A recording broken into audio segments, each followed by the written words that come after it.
नमस्कार दोस्तों, मेरा नाम है विमल सिंह बालाजी श्री अड्डा में आपका स्वागत है। आज तारीख है आपकी 23 मार्च 2022 की। और शिक्षा संबंधित क्या सभी अपडेट है उन सभी की बात करेंगे, परंतु उससे पहले आज शहीद दिवस है। 23 मार्च 2022 को मनाया जाता है। सभी क्रांतिकारी और जो बलिदानी हैं उनको सबसे पहले नमन।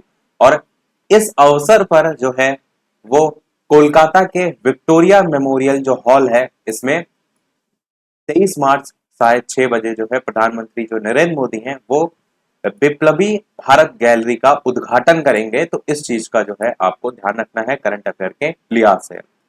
बाकी और भी स्थान पर जो है कार्यक्रम होंगे, जैसे यूपी में अगर आप देखेंगे तो Kakori railway station, Gonda jail, Bengali Tola inter college Varanasi, यहाँ पे सभी आपको कार्यक्रम देखने को मिलेंगे। साथ ही साथ श्रद्धांजलि यदि स्वतंत्रता सेनानी जो है आपको देनी है तो उसके लिए यहाँ पर डिजिटल ट्रिब्यूट डॉट इन एक वेबसाइट भी दी गई है, जिस पर आपको विजिट करके अपना फोटो क्लिक करके अपना विवरण दर्ज करके अपना संदेश जो है आप दे सकते हैं। वो यहाँ पर बताया गया है। बात करते हैं हम शिक्षा संबंधी अपडेट की। लास्ट में कुछ करंट अफेयर भी है। सबसे पहले अपडेट, पीसीएस मेंस 2021 आज से उत्तर प्रदेश लोक सेवा आयोग की सबसे प्रतिष्ठित सम्मिलित जो परीक्षा होती है पीसीएस 2021 बुधवार से 27 मार्च तक 3 शहरों के 17 केंद्रों पर कराई जाएगी। ये सभी यहाँ पर पोस्ट भी दिए गए हैं, समय भी दिया गया है। अगली करंट अफेयर या न्यूज की बात करें तो डॉक्टरों की भर्ती अब लिखित परीक्षा से जो है वो होगी। यहाँ पर नॉन एकेडमी रेजिडेंट डॉक्टर जो है उनकी नियुक्ति की बात जो है वो की गई है। ये भी लिखा गया है डॉक्टरों की नियुक्ति प्रक्रिया पारदर्शी बनाने के लिए ऐसा जो कदम है वो उठाया गया है। तो ये भी लास्ट में लिखा है कहीं कहीं साक्षात्कार भी जो है वो लिया जाता है।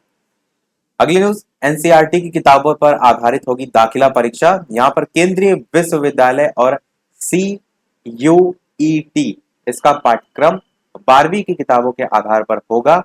और एक नई परीक्षा की यहाँ पर बात की गई है जिसमें बताया गया है कि DU और JNU समेत सभी जो केंद्रीय विश्वविद्यालय हैं इनके जो स्नातक पाठ्यक्रम होंगे ग्रेजुएशन वाले उसमें दाखिले के लिए प्रस्तावित है आपका कॉमन यूनिवर्सिटी एंट्रेंस टेस्ट। तो इसका पाठ्यक्रम एनसीईआरटी की 12वीं की किताबों पर आधारित जो है वो होगा।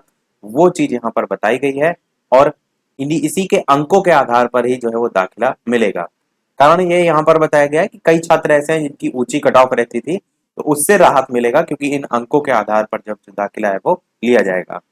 इसमें देखिए लास्ट में बताया भी गया है कोई भी केंद्रीय विश्वविद्यालय 12वीं बोर्ड की परीक्षा के अंकों के आधार पर छात्रों को वेटेज जो है वो नहीं देगा।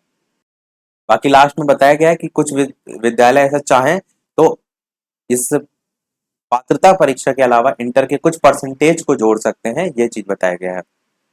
आवेदन कब से होगा उसके लिए लिखा है जुलाई के पहले सप्ताह में आवेदन होगा। और आवेदन अप्रैल से जो है यहाँ पर शुरू होगा।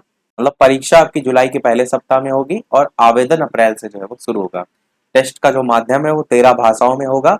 और छात्रों के पास अंग्रेजी उर्दू ये सभी विकल्प होंगे और किसी एक भाषा का पेपर जो है वो अनिवार्य होगा। परीक्षा जो है वो आपकी ऑनलाइन कराई जाएगी। तो वही सारी चीजें अब यहाँ पर दी गई हैं। अगली न्यूज, 9000 कॉलेजों से जुड़ेगा सॉफ्ट स्किल का प्रोग्राम। वाराणसी से न्यूज है और इसमें छात्रों की ट्रेनिंग देने के लिए जो है बात की गई है। अगली न्यूज है परीक्षा के लिए जो जिले हैं बोर्ड परीक्षा के लिए उनके जिलों में प्रभारी अधिकारी जो है वो तैनात।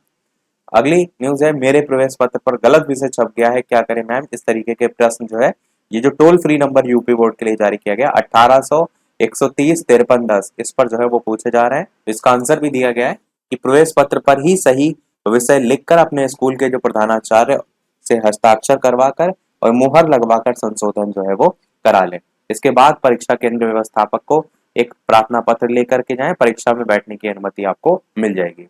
इसी प्रकार के कुछ और प्रश्न हैं, यदि आपका कोई प्रश्न हो तो इन टोल फ्री नंबर पे आप पूछ सकते हैं यूपी बोर्ड से संबंधित। अगली न्यूज, 9:30 बजे से परीक्षा, 4 बजे मिला पेपर। यहाँ पर जो बेसिक शिक्षा परिषद जो है उनमें जो परीक्षाएं चलने स्टार्ट हो गई हैं उसकी बात की गई है कि परीक्षा सुबह 9:30 बजे से थी, लेकिन जो परीक्षा है पेपर वो शाम को 4 बजे जो है वो पहुंचा है। वो यहाँ पर बताया गया है परीक्षा शुरू होने के बाद मिला पेपर। और यहाँ पर प्राथमिक विद्यालय में मिड डे मील जो है छात्र जो है वो खा रहे हैं उसकी बात भी की गई है। अगली न्यूज है अभ्यर्थी के लिए पुनः परीक्षा का नियम जो है वो नहीं, यूपीएससी की बात यहाँ पर जो है वो की गई है कि अगर कोई परीक्षा देने में किसी कारण से विफल रहता है तो फिर से परीक्षा आयोजित करने का प्रावधान जो है वो नहीं है। अगली न्यूज, पॉलिटेक्निक परीक्षाएं 2 अप्रैल तक, परिणाम जो है वो 30 मई को देखने को मिलेगा। अगली न्यूज, रिजल्ट घोषित ना होने पर अभ्यर्थियों का प्रदर्शन। यहाँ पर बात हो रही है नेशनल हेल्थ मिशन दफ्तर के बाहर अभ्यर्थियों ने प्रदर्शन किया। इसमें community health officer, GNM, ANM, इन सभी जो परीक्षाओं के अन्य पद जो है वो शामिल थे, उसकी बात की गई है। अगली न्यूज है, भर्ती परीक्षाओं में अर्हता पर नहीं होगा विवाद, और यहाँ पर विज्ञापनों में अर्हता पर स्पष्ट की जाएगी स्थिति। अर्हता के स्थान पर समकक्ष लिखने से जो है काम जो है वो नहीं चलेगा। यूपी बोर्ड से रिलेटेड एक और न्यूज है कि मुर्दों से परीक्षा में नकल पकड़वाएगा शिक्षा विभाग। तो यूपी बोर्ड की परीक्षा की ड्यूटी जो सूची जारी की गई, उसमें कई मृत कर्मचारियों के नाम भी शामिल कर दिए गए हैं। वहां पर अलग अलग उदाहरण भी जो है वो दिए गए हैं। तो ये सभी जो है वो लापरवाही देखने को मिली है। अगली न्यूज, पॉलिटेक्निक की परीक्षाएं शुरू, 30 मई को रिजल्ट प्रस्तावित। अगली न्यूज, प्राविधिक शिक्षा भर्ती में 42% शामिल, 5 जिलों के 99 केंद्रों पर परीक्षा, 442 पदों पर होनी है भर्ती। अगली न्यूज, एमबीए में अब तक 86% विद्यार्थियों का कैंपस चयन। अगली न्यूज लास्ट की सब करंट अफेयर से रिलेटेड है कि लखनऊ सुपर जायंट्स की जर्सी लॉन्च कर दी गई है। साथ ही साथ बादशाह ने इसके लिए थीम सॉन्ग भी गाया है कि अब अपनी बारी है। तो ये कुछ स्पोर्ट्स से रिलेटेड करंट अफेयर जो है आपको पता होना चाहिए। आईपीएल का कौन सा संस्करण है, तो 15वां संस्करण है, और इसमें डेब्यू करने जा रही है लखनऊ सुपर जायंट्स, यानी कि पहला इसका मैच होगा, पहली बार जो है ये टीम शामिल हो रही है। ये दोनों चीजें आपको पता होना चाहिए, एक थीम सॉन्ग और ये जर्सी। अगली करंट अफेयर कि जिया ने तोड़ा 18 साल पुराना रिकॉर्ड। मूल रूप से उत्तर प्रदेश के आजमगढ़ जिले की निवासी और मुंबई में रह रही जिया रॉय जो है, उनकी बात की गई है। स्पेक्ट्रम डिसऑर्डर से पीड़ित हैं और दुनिया की सबसे कम उम्र की और सबसे तेज महिला तैराक जो है ये बन गई हैं। यहाँ पर रिकॉर्ड भी लिखा है, 13 घंटे 10 मिनट में तय की 29 किलोमीटर की दूरी। बुला चौधरी जो है 13 घंटे 52 मिनट का रिकॉर्ड जो है इन्होंने तोड़ दिया है। सेकंड लास्ट न्यूज है आपका, श्रीलंका में एशिया का सबसे बड़ा ट्यूलिप गार्डन जो है वो आज से पर्यटकों के लिए जो है वो खुलेगा। इसकी स्थिति आपको पता होना चाहिए कि ये कहाँ पर जो है वो है, तो श्रीनगर में है एशिया का सबसे बड़ा ट्यूलिप गार्डन। और ये देख रहे हैं आप कितने अच्छे फूल लग रहे हैं। अगली और इस वीडियो की लास्ट करंट अफेयर देखते हैं। इसके अलावा वीडियो पसंद आए लाइक भी करते रहिएगा। कि दिल्ली फिर दुनिया की सबसे प्रदूषित राजधानी जो है वो घोषित हो गई है। देश का एक भी शहर डब्ल्यूएचओ के वायु गुणवत्ता मानक पर खरा नहीं उतरा है। 3 साल से हो रहे सुधार पर भी जो है वो विराम। गंदे दक्षिण एशियाई शहरों में लखनऊ जो है वो 15वें पायदान पर जो है वो आया है। तो लखनऊ की भी रैंकिंग आप याद रख सकते हैं। तो यही था हमारे इस ओवरऑल अपडेट में। इसी प्रकार डेली अपडेट पाते रहने के लिए चैनल सब्सक्राइब करके नोटिफिकेशन बेल अवश्य ऑन कर लीजिएगा। वीडियो पसंद आया हो लाइक कीजिएगा और लोग साथ शेयर कीजिएगा। मिलते हैं अगले अपडेट में, तब तक के लिए नमस्कार, जय हिंद।